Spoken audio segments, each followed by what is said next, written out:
Okay, we're not actually going to show this to anyone, but it's just so you can... Yeah, no, it's fun. It's fun. How did you start as a band? I was playing in a different band called Banging Edge.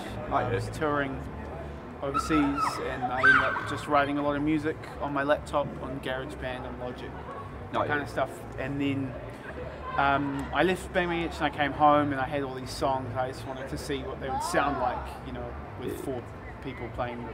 So that was kind of the premise to start the whole thing. Yeah.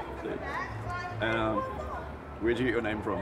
Like, is there a funny story for that? There is actually. One of the original members of CPH, who no longer plays in CPH, Will Edmonds, that's right. He wanted to be called Sleepyhead, and I wanted to be called Age of Empires 2, which was I totally went to one of those gigs. Yeah. So we came to compromise of Sleepy Age. Yeah. So, what influences do you have, and what influences your sound as a band? Musically, probably everything really. I like a lot of pop music, so like classic pop music, like Burt Bacharach and stuff. But I also like a lot of hip hop music, so that. But probably a lot of like organic dance music. Probably like Tori Moi or New Order or something like that. That really kind of still sounds like a band, but it's very dancey. And what about your lyrics and stuff?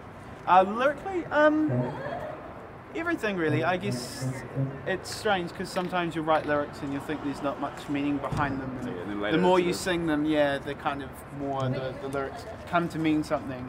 So probably more so than ever, probably more everyday kind of things, but also kind of perhaps bigger things, so it's not as mundane as this and that, and it's not like an Arctic Monkeys kind of more like about the pub or whatever. It's kind of more like feelings and stuff. Yeah, but kind of in a really, what's the word? Like in a really kind of cryptic way. Like I don't sing about having out on my sleeve. Yeah, so kind of just like and stuff about like I guess existentially life as a whole or whatever sometimes comes into it, but I kind of try to not I never really. It's strange because I'll never really write lyrics specifically about one thing. It might be things that phonetically sound nice or syllables sound nice, and that kind of comes to have a meaning over time.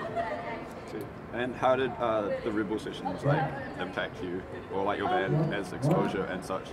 That was actually really cool because there's a band can be fantastic on record, and then if they're crap live, it's kind of a completely different story. So, I mean, that was actually a long time ago. I don't think we sound too much like that anymore. But at the time, just bringing you out to the world. Yeah, definitely. It was nice to have because they do it so well. Like they do the sessions so well, and everything is a really good representation of how it's actually sounding. It's not like like a handy cam at a show. It's nice to have this live kind of thing. Yeah. And how did you guys come about doing your European tour? It was something I wanted to do because the last tour I did with Banging Edge was in 2009, and since then I'd kind of been itching to go back over, but I just didn't want to go back over just for the sake of it.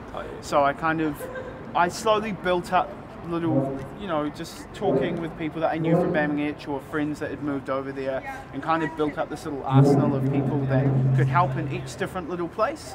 So then it kind of just came to sewing all the bits together. So we have someone in England helping us, someone in France helping us, someone in Germany helping us, someone in Switzerland helping us. And who are you talking with or playing with? To be honest, it's mainly like club nights and stuff. So we are with an agency over there called a major agency, and they have a really cool band called The Strangers who are playing with a little band, and some German bands and that kind of stuff. So it's kind of more local. Yeah, so more local kind of stuff. Because obviously we have absolutely no profile in Europe at all, and this is to just kind of go over and test the waters. So it's nice that we're playing in little local scenes. It would be like a band from out of town or overseas coming to Christchurch and playing with Sleepyhead or T54 or something. Yeah, exactly. Yeah, something like that. Yeah. I see. And what are the pros and cons to the Christchurch music scene that you have or have faced? Recently, the cons has been, the earthquake, definitely, because things like Blue Monday and the Ducks were really nice little hubs. everyone felt comfortable there, so you could invite anyone to those shows, if that makes sense, you know. Where like I do enjoy playing parties in these new venues that have popped up and stuff, but what was really nice is I could invite my friends from all different aspects of my life to the Ducks or something, because it was a really comfortable kind of place. But the pros definitely are, like Christchurch is a really cheap, easy place to live. It's not like, you know, Auckland, you've got to break your balls to pay rent and stuff. Here it's quite, you know, you can float a bit more and you can spend more time on your band. Yeah. And how do you find the Christchurch music sound? The music sound? Compared to like Auckland or Wellington? It's like, what's nice about Christchurch is it always seems a little less defined.